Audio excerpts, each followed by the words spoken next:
Well, that the West Indies tour is done and dusted. Any sort of favourite offbeat thing you saw, Locke? Has to be the celeb appeal today. I mean, Moses Enriquez struck on the pads, and before the umpire had a chance to raise his finger, all the fielders around the bat were running off, celebrating. I mean, we've seen Stuart Broad perfect the celeb appeal with a one-person LBW shout, but I think that's the first time I've seen the whole team get involved in one. It was fantastic. Well, to be fair, they had rehearsed it the previous ball and Yes. they thought he'd got him out. So I kind of like the fact that they had a dress rehearsal for the celeb appeal. I also like the fact, I don't know if you know, I've been watching some of the 100, but Stuart Broad actually used the word, he said celeb appeal. So he lost marks for that, but actually celebrating it and mentioning it on commentary. I think we need more of it. Whole team celeb appeals. I'm in with that. Yes. In the meantime, let's get on with the show.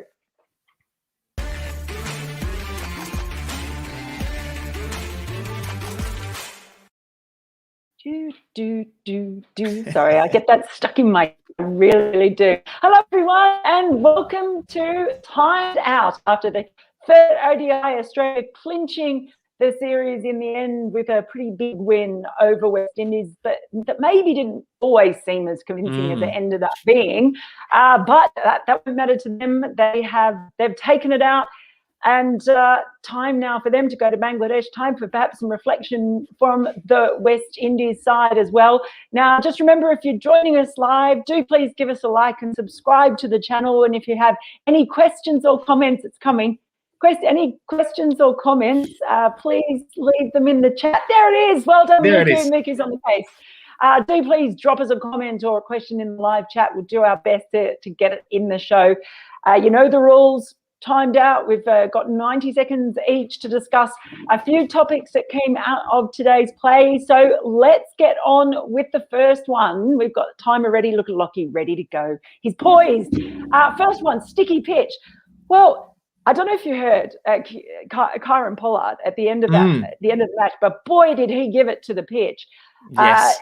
He said it was, I think he used the words embarrassing and absolutely ridiculous.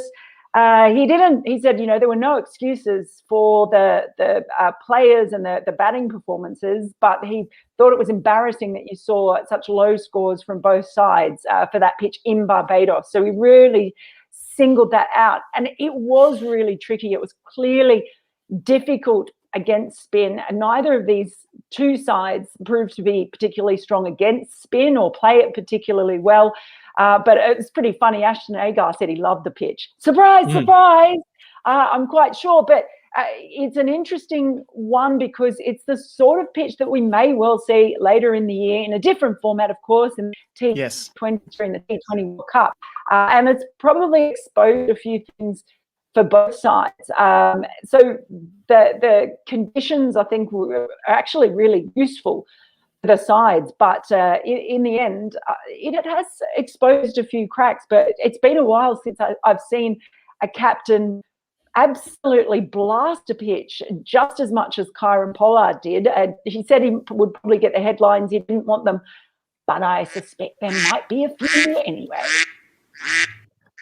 Look, I tend to agree. They were very strong comments, as you said. But look, for the most part, I kind of feel like in any cricket match, except maybe Test cricket, where you come back overnight, the two teams are playing on the same pitch, and at the end of the day, if that game is taking place within that sort of 6-hour, 8-hour period for one-day cricket, even less for T20 cricket, both teams have to play with the same conditions. So sure, you can complain about the pitch, but to say it's an embarrassment when you look back at your team and go, none of my batters stood up. I think most of their top order were out for 15 or less, and their middle order, I think you have to take a little bit of a responsibility. You can't just put all the blame on the pitch for an embarrassing performance when so many of the West Indies wickets were skied balls that the Aussie fielders took in the deep or running backwards. I mean, just because they mistimed their shots, I don't think you can blame that on the pitch, because if it happens once, then as cricketers, you've got to reassess your tactics going into innings and go, okay,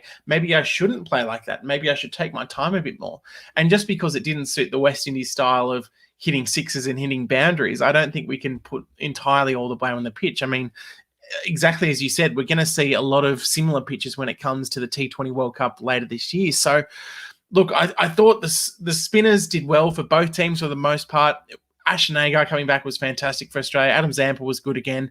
And, yeah, I just think, sure, the pitch wasn't great. We've seen worse pitches, I think. But at the end of the day, as a batting group, the West Indies needed to stand up, and they just didn't as a group.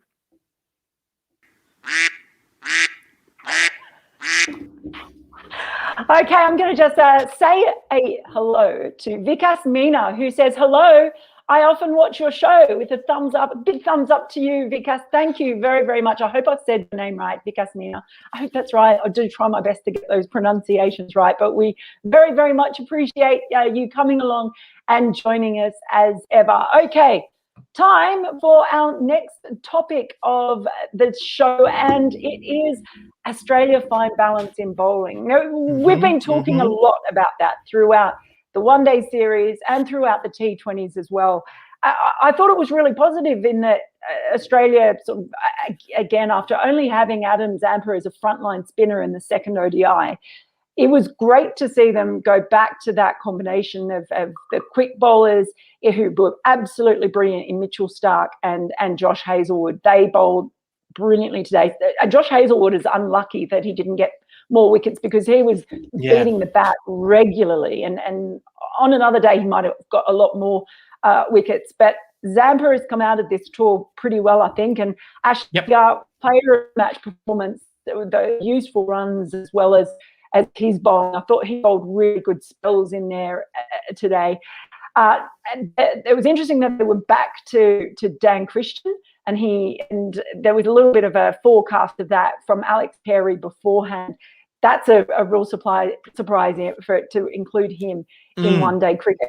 But I like that mix better, where you've got Mitch Marsh, who's able to bowl those really handy overs in the middle. We've spoken before about Australia missing having that off spin of Glenn Maxwell to turn to as well. In this case, they had Ashton Turner, but that balance for this kind of pitch looks really good to me, especially when you've got both Starc and Hazlewood on the park.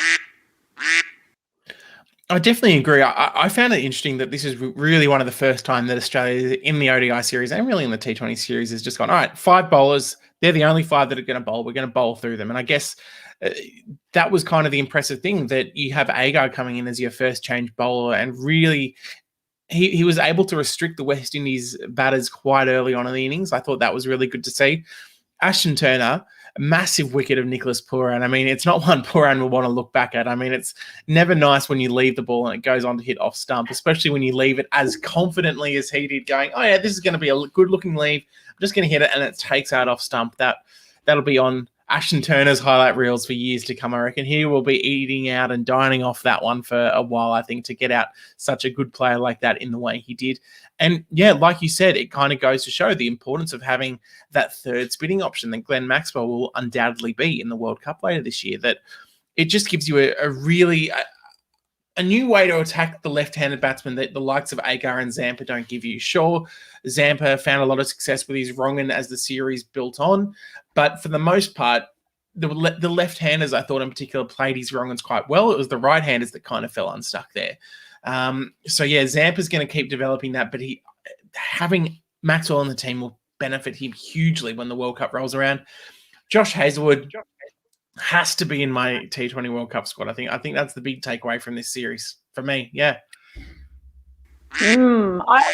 ODIs, yes. T20s, I'm not as convinced as you are. Okay. But we will see. I thought they got a lot of hold of him and sort of put him off his line and length a lot better in the T20s. But in the ODIs, yeah, he has bowled absolutely brilliantly. I think just as an aside, I'm stealing this from Andrew McGlashan from Cricinfo from his Twitter feed, as he pointed out, Mitch Starc's series, 11 wickets at just over 10. And Hazlewood's overall performance was he bowled 14 overs, 2 maidens, 5 for 29, which is pretty fair in itself. So that's the balance of the state. Time for our third topic. We've got it ready there. Here we go. It is aggression and caution in the chase. Look, I thought that it was interesting the way that it panned out. Again, some difficulties for Moses Henriques. He's averaging now 9. I think he's played 15 ODIs. He averages 9, and that is the worst average, I think, of any batter for Australia. Any batter in the top 8. So that's disappointing. Obviously, coming in and opening was pretty unusual for him. Mitch Marsh, well, he did go aggressively. I thought it was quite interesting, the battle between him and Sheldon Cottrell with that short ball plan, trying to bounce him out. He bought the wicket in a way with that tactic, but in the end, he bought it with quite an expensive cost because Marsh was able to actually take a significant chunk out of that chase. So he'd gone aggressively, but then, I mean, Hayden Walsh Jr. and Akeal Hussain have bowled brilliantly. I thought they've been amazing. And they were all over the Australian batters. In the end, it was kind of like they were trying to see Hussain off in the end because he looked like he could take a wicket at any moment. And they were playing him with caution. They played him missed a bit. They had their mistakes as well. But once they were able to see him off and there was a little bit more pace, they were able to then just up it a little bit more. So I thought that the Australians did a lot in pacing their chase this time around.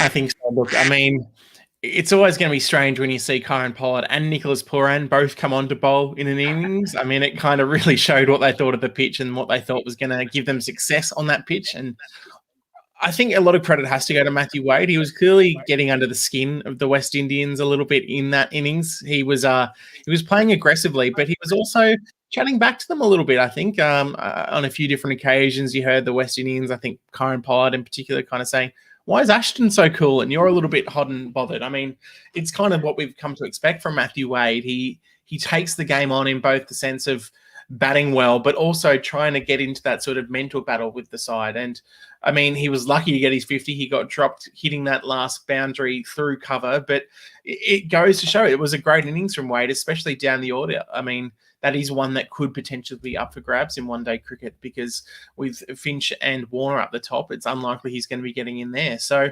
no, I think that was an important innings from him. Some really nice sixes off the spinners as well over that sort of mid-wicket boundary that I thought looked really impressive. I think special shout-out again to Alex Carey. The captain's done well. He's the leading run scorer this series, which I found to be a bit of a surprise with only an average of about 30, but it kind of mid-30s, but it kind of shows how hard batting has been this series. So, yeah, I think overall, definitely not a pass mark for the Australian batters, but in the third ODI, they did what they had to get the job done and kind of withstood that quite impressive spin attack of the West Indies. Beautiful timing there from you. In the same way that Australia timed the chase really well, I feel like you timed your answer brilliantly. Well done. You're taking a leaf out of the Australians book. Now, time for our final timed out topic of the day, and it's sort of, I guess, relevant to the whole tour so far. And that is, what have we learned? For me, I mean, it was very much a tale of two formats and very different performances in that. And so even speaking to Mitch Starc after the game, he admitted they were completely outplayed by all departments by West Indies in the T20s. They it was a bit stuttered, but they did learn from a lot of things, I think, in that second ODI as well. So the other thing, they are going to take 20 points away for that Super League points table, and that final match, because it's such a big win, they get a real lift to their net run rate, which will be useful. Opposite side for West Indies. I mean, for West Indies over the tour, I think that the bowling of Akeal Hussain and Hayden Walsh Jr. has been outstanding, and it really adds a different aspect to that West Indies side when it comes to playing on slow pitches, even when they play in India and in the subcontinent as well. So that, for me, was really exciting for them. I do think that this series has exposed cracks in the spin department as well, in facing spin, probably more than anything. And that, for me, is something that Australia are going to now go and work on in Bangladesh. But again, they're going to be missing so many players now. That, for me, is a really big takeaway from this still, is just how do they go about facing spin. I think that's one big thing for me as well, especially with the fact that what we saw with some of the Australians, especially in the one days, when they got a little bit more time to face spin and got time to settle themselves, they did play it generally a bit better. But you just aren't afforded that time in T20 cricket. And we saw the likes of Alex Carey, who is a fantastic player of spin, really struggle in the T20s to get going. And it's something I think we'll see a fair bit more of, but probably in Bangladesh and then in the T20 World Cup, in terms of players struggling to find their feet quickly against spin. So it will be very interesting to see what happens. In terms of the Australian lineup, not too many people have put their hands up for a spot. Obviously, this has been the tour of Mitch Marsh. I think everyone can kind of agree on that he's been the standout star for Australia in this series. Looking at the rest of the team, besides maybe a Josh Hazlewood, who kind of impressed here and there and kind of reaffirmed to his critics in the white ball format that he has what it takes. And obviously Starkey did very well in the one days. I think overall a disappointing tour from the Aussies, but still really important to get that win in the one-day series against what was pretty much a full-strength West Indies side. So I think that will be a massive takeaway. The one last thing I want to touch on, obviously with Mitchell Starc, he kind of spoke post-match about how he doesn't feel like he bowls too differently when it comes to one-day and T20 cricket. We saw a lot of those Yorker length deliveries in the one-day series, and hopefully that means he's found his form right ahead of the T20 World Cup. Yeah, he spoke a lot about rhythm, and he certainly looks, apart from that first T20I, he looked like he got his rhythm pretty quickly. Our friend Ronaldo, 27, has joined us. Hello, Ronaldo, 27, and says, well played from Wade. I hope when the big boys come back, he keeps his place in both ODI and T20s. What are your thoughts on Mitch Marsh in ODIs? In T20s, place should be cemented, but what about his ODIs? The thing I mean, Mitch Marsh he cops a lot of criticism. He is the first player that will really cop it anytime he doesn't perform. And I know people point to his form away as well, not in every format of the game.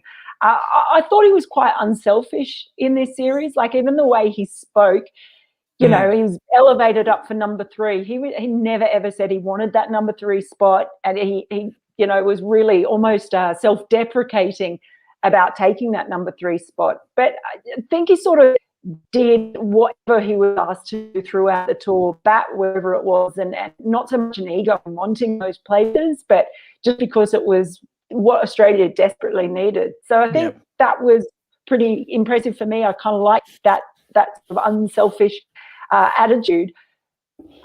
The ODI team I think there's going to be a few questions about that. I question Moses and Reek's place probably more than Mitch Marsh, because when you look at them, they're both all-rounders, and Reeks didn't bowl.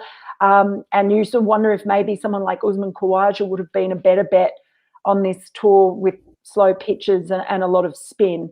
Like I said, he's averaging 9 in ODIs, so that's a pretty difficult, I think, argument then to keep playing with him as a senior player. He was vice captain, so it's been an unfortunate one for him.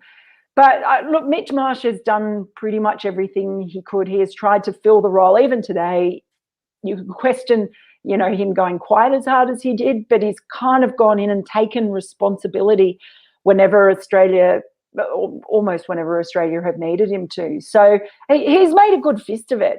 I don't think that means he's nailed in there. I think probably he should be nailed into the T20 squad based on how he's performed on the pitches here and what he's contributed. ODIs, there's probably still some questions there when other players come back, but I think he's made a pretty good account of himself so far on this tour.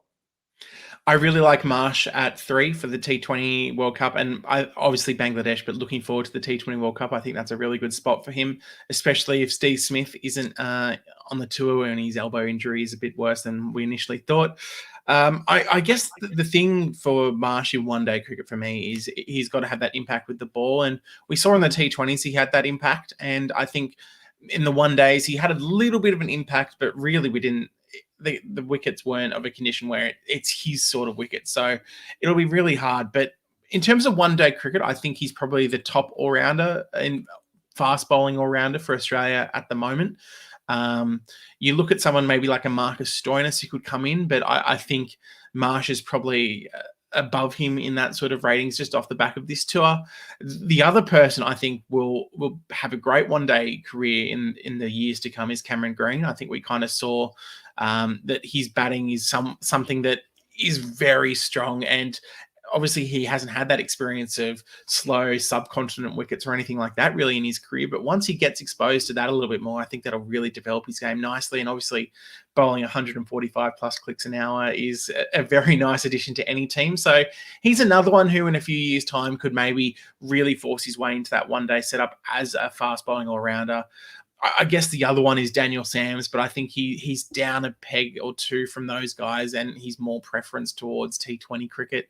But yeah, I think Marsh is there for now for me, especially with the likes of Moses Enriquez not quite cementing his spot. As for Wade, I think he'll keep his spot on the one days for a little bit. I think they like Wade in the team, especially in the limited overs format. Again, how long that lasts, I'm not sure. We've spoken about Josh Inglis on this show before, and I think he's someone who, especially if Alex Carey is there, Josh Inglis could be a specialist batter as well. So there's no reason that he couldn't be someone that's included there as well. So yeah, it'll be very, very interesting. I mean, what better way to wrap up our final episode with our friend in the comments? Yes, Phil's F. Hello, Phil's F. Made another one. Phil's F. It is always good to see you. We are very, very happy. I actually was looking out for you. It's got. Yes. I feel like this relationship has developed, and I was looking out for you. So I'm so glad you didn't let us down, and I hope we haven't let you down either. Well, that's it for Timed Out for this series. We've really enjoyed getting up at stupid hours and watching. And look, there's more to come because there's a T20 series now in Bangladesh, the only T20 internationals that Australia currently has scheduled before the T20 World Cup. They'll be going there without Aaron Finch now, without the 7 players who pulled out before. So this is a really tough tour for Australia in general. Perhaps it will be good for them in the end, but it is going to be pretty fascinating actually now. A lot of interest around these T20 eyes. Who says that T20 internationals have no meaning? I feel like there's a lot of meaning in these. So thank you to all of you who've come in and dropped your messages and your questions, and we've really, really enjoyed that. And I'm going to let Lockie get back to the Olympics as well, because you've been absolutely nailing it. Anyone who wants to know what's going on in the Olympics, please follow that Twitter handle there, right there. There we are. Can't do the backwards thing. Lockie McCurdy, L McCurdy 7. Give him a follow because he's been nailing it, and he makes my scheduled watching a hell of a lot easier. So thanks, Lockie.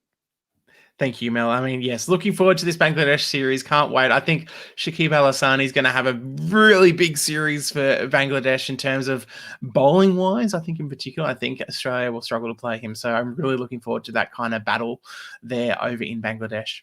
Looking forward to all of it. Okay, so that is it just for now. Thanks all of you. Do remember, give us a like and do subscribe, and we will be back to talk all things T20 when Australia head to Bangladesh. Until then, see you later.